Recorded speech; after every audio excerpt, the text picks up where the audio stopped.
After emerging triumphant from his showdown with Diablo, the notorious Demon King, Yuan swiftly whisked himself away to the 42nd floor. Arriving at his destination, he found himself amidst the desolation of an abandoned structure, its crumbling facade a testament to the decay that seemed to permeate the very air around him. Yuan's disdain for the place was palpable. The foul stench that hung in the air and the oppressive atmosphere made it abundantly clear why he harbored such contempt for it. As he began to survey his surroundings, a lone figure emerged from the shadows and approached him. It was none other than Hargan, who shared Yuan's sentiments regarding the dismal nature of their surroundings. Expressing disbelief at the idea of anyone willingly subjecting themselves to such conditions, Hargan's voice carried a mixture of incredulity and disgust. Above them, the sky was cloaked in darkness, with ominous clouds swirling menacingly, while the air hung heavy with moisture, further adding to the discomfort of their surroundings. Undeterred by the grim setting, Hargan extended a welcoming gesture to Yuan, clutching a torch to illuminate the murky depths of the underground caverns that lay ahead. As they ventured forth into the trial floor, their path was beset by the unsettling sight of zombified birds, their eerie presence sending shivers down Yuan's spine. Curiosity piqued, Yuan sought clarification from Hargan regarding his earlier reference to the floor as hell, rather than simply the 42nd floor. Caught off guard by the inquiry, Hargan sheepishly confessed that his choice of words had been born out of a sense of relief upon encountering Yuan. Amused by Hargan's admission, Yuan couldn't resist teasing him, eliciting a bashful response from his companion. Despite Hargan's attempts at conversation, Yuan remained preoccupied with thoughts of his past exploits. Unimpressed by the offerings of the 42nd floor, Yuan found himself reminiscing about his heroic intervention on the 33rd floor, where he had single-handedly thwarted Zeus's assault on Britain. Hargan, keenly aware of Yuan's growing renown, cautioned him about the escalating challenges he would face from Olympus players seeking to test their mettle against him. Acknowledging Hargan's warning with a nod, Yuan reflected on the inherent risks that came with his elevated status. Even Hargan, once a formidable player in his own right, had surpassed the likes of Zeus in rank, attracting unwanted attention from those who sought to impede his progress. They soon arrived at the entrance of an underground cave. Upon seeing it, Yuan questioned if it's the right place of entrance.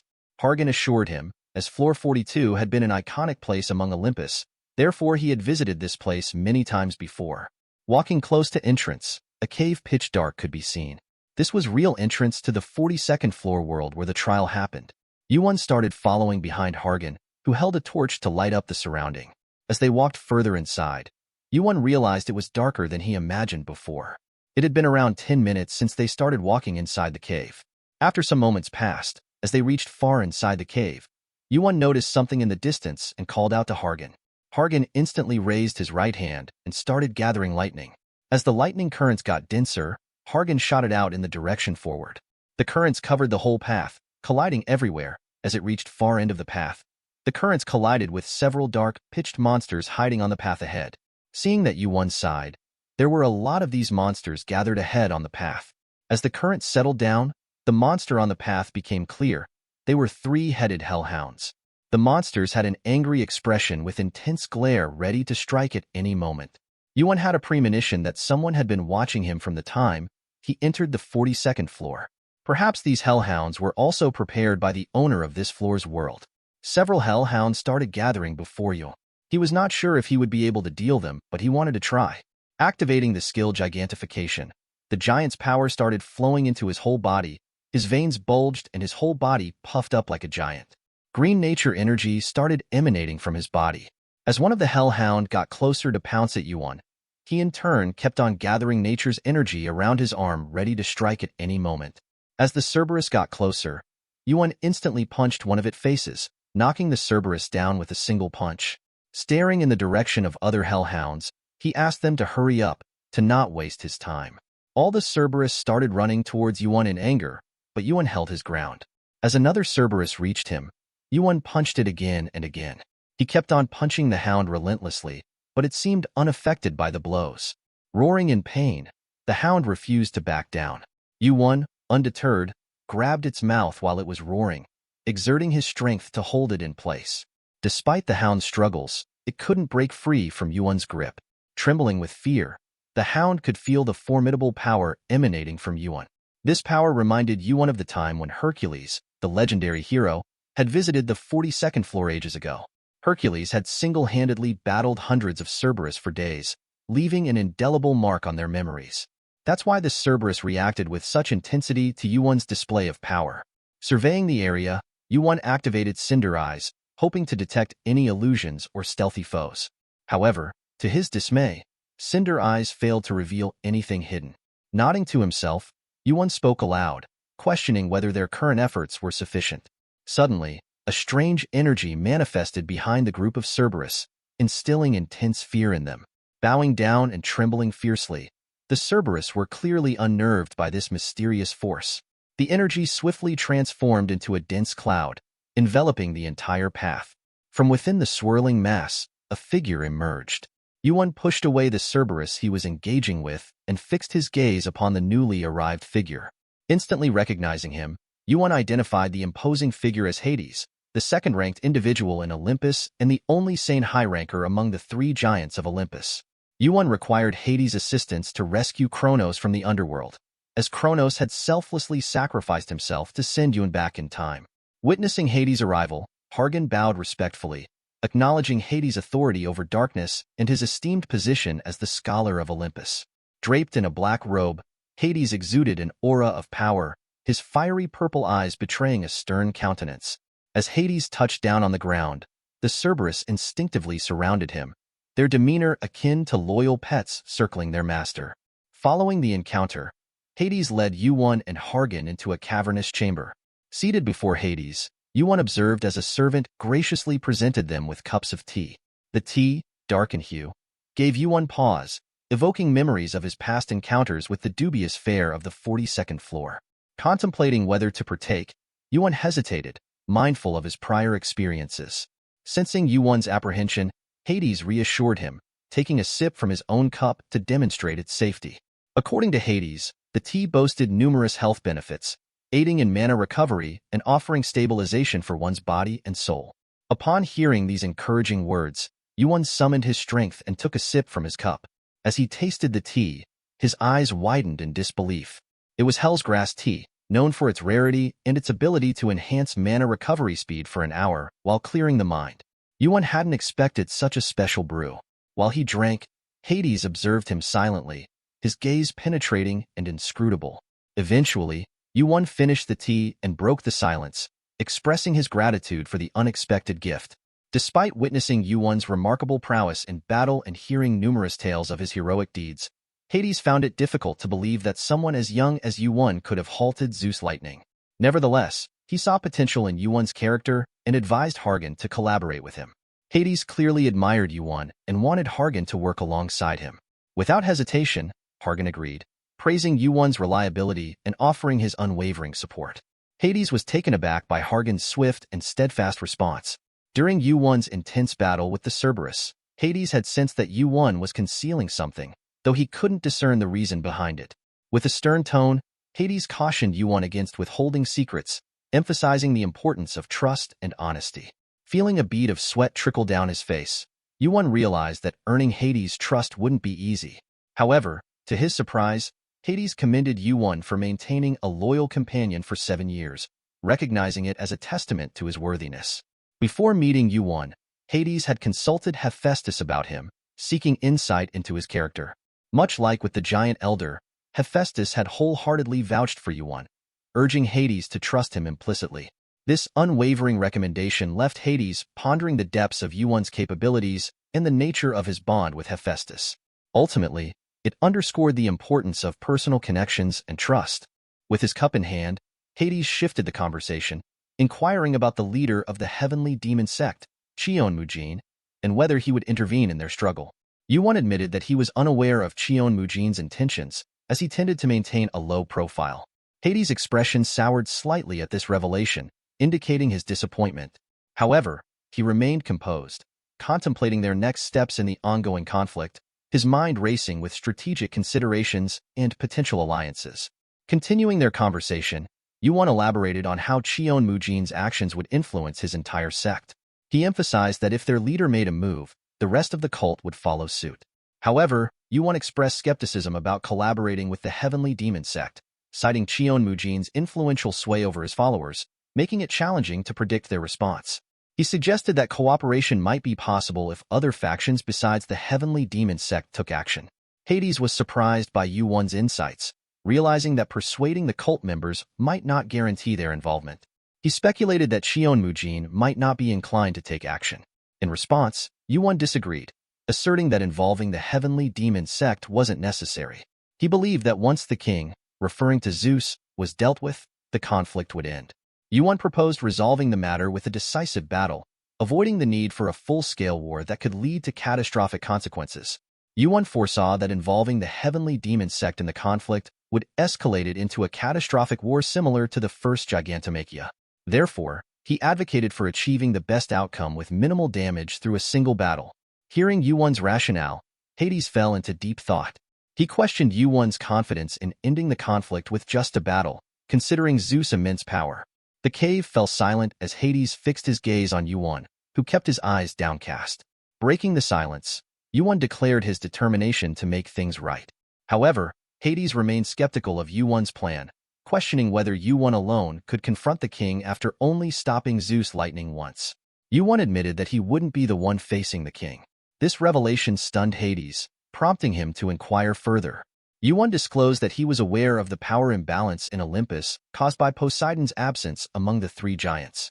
Hades confirmed Yuan's suspicions, revealing that Zeus had imprisoned Poseidon 6 months ago after suspecting his collaboration with Yuan. Upon hearing this, Yuan argued that the power imbalance in Olympus wasn't solely Zeus' doing but also stemmed from Hercules' actions. Locking eyes with Hades, Yuan proposed bringing Hercules into the fold to confront Zeus, the king of Olympus. This bold suggestion sparked a renewed sense of purpose in their discussion as they contemplated the implications of such a strategic move and the potential alliances it could forge. Upon hearing Yuan's proposal, Hargan stood up in disbelief, questioning if Yuan was serious. Hades remained composed, curious about the likelihood of involving Hercules in their plan.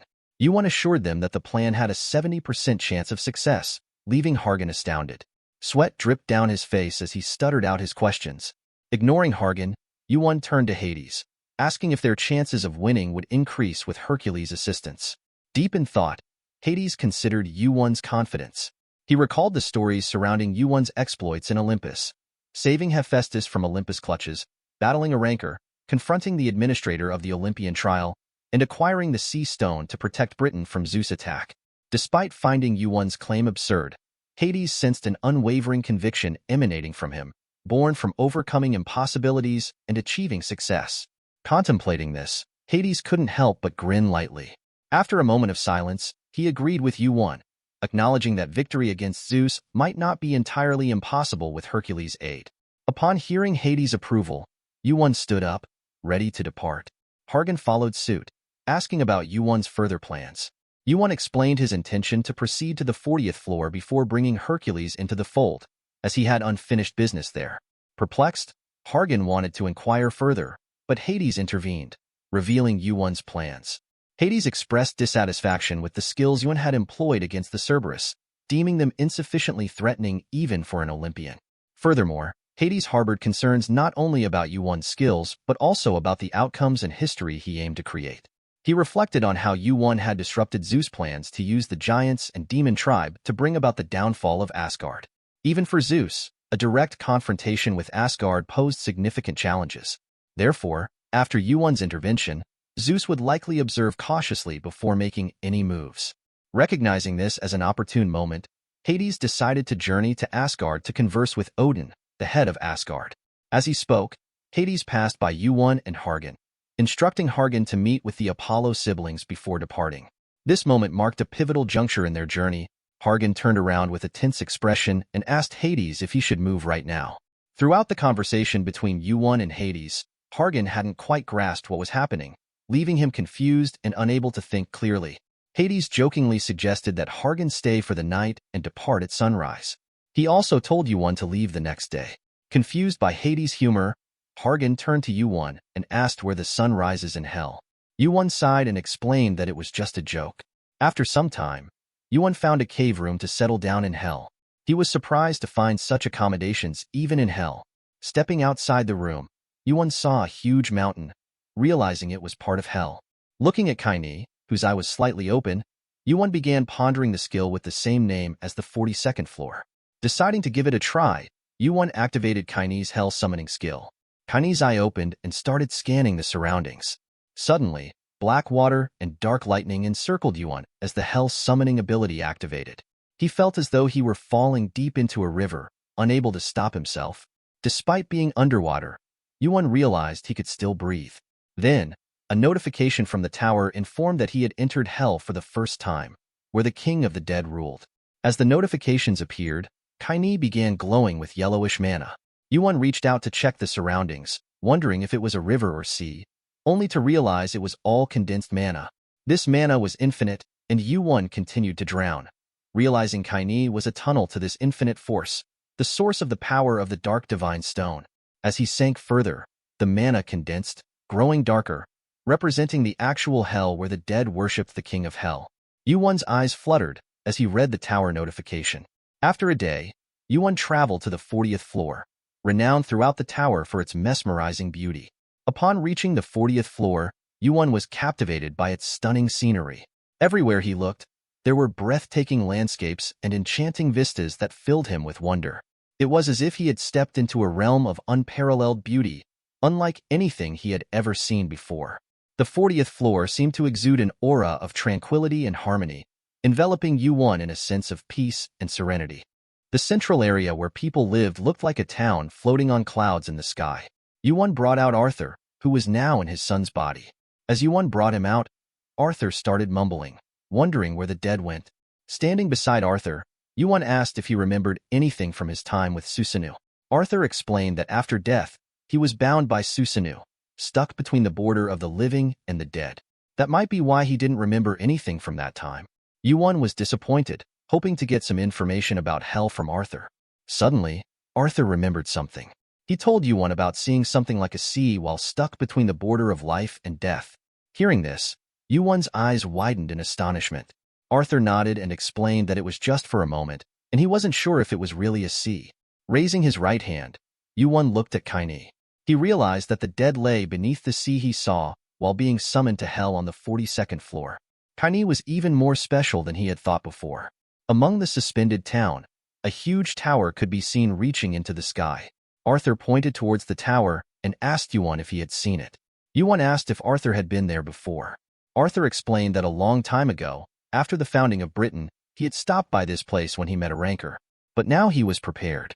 He referred to Yuan as his king and asked him to give his orders. After some time, inside the town before the huge tower, swords clashed, the ground broke, and blood splattered everywhere. The stairs were covered in blood. One of the guardians holding a spear was startled as Arthur and Yuan approached. Just after entering the town, they started clashing with the guardians of the huge tower. Several players, holding their weapons high, gathered around Yuan and Arthur. As they watched them fight, the players trembled in fear. Yuan commented that Olympus must be rich, building such great structures for a guy who had just become a high ranker. He declared it must be because he was from the direct lineage of Zeus and Hera. The players were agitated by Yuan's remarks about Zeus' heir and for speaking the name of their king so blatantly. One of them shouted, telling Yuan to shut up and introduce himself and his rank. Yuan, his face adorned with a confident smirk, brandished the moonlight sword as he boldly declared his arrival to challenge Ares, the formidable god of war and battle lust. With authority, he instructed nearby players to inform Ares of his presence and his intent to engage in combat. Inside the towering structure, Ares held court upon a majestic throne within a vast hall, the distant clamor of battle reverberating through its walls. Perplexed by the escalating noise, Ares turned to his subordinates for clarification. Yet, their lack of perception left them unaware of the distant clashes of swords and the spilling of blood. Ares, puzzled by their obliviousness, questioned why they couldn't discern the unmistakable sounds of combat echoing throughout. Suddenly, the imposing gates of the grand hall buckled and broke under external force, hurling a guard within who cried out in agony as he crashed to the floor. Ares, with his distinguished appearance, his hair stark white against his dark complexion, adorned in resplendent golden armor, rose from his seat, demanding to know the identity of the intruder responsible for the disruption. In the midst of this chaos, a guard rushed in, breathless and alarmed, announcing the arrival of Kim Yu. Ares was caught off guard by the mention of this name, a name that seemed to carry weight and significance. The guard, overcome with fervor, began to denounce Yuan's audacity in challenging their esteemed lord. But before he could continue, a swift blow from behind silenced him. The source revealed to be none other than Arthur, wielding Excalibur with an aura of icy mana. The realization dawned upon them that Arthur, in his undead state, stood before them, a formidable foe indeed. As murmurs of confusion circulated among Ares' subordinates, questions arose about the motive behind the challenge, particularly from the renowned Round Table. Ares, however, discerned the truth upon closer inspection of Arthur, recognizing the undead state as a deliberate ploy orchestrated by Hyun. With resolve, he commanded his subordinates to address Arthur separately, acknowledging the calculated strategy employed by Yuan to bring Arthur into the fray. In this charged atmosphere, Yuan made his grand entrance into the hall, issuing a stern warning to Ares, emphasizing the importance of swift comprehension.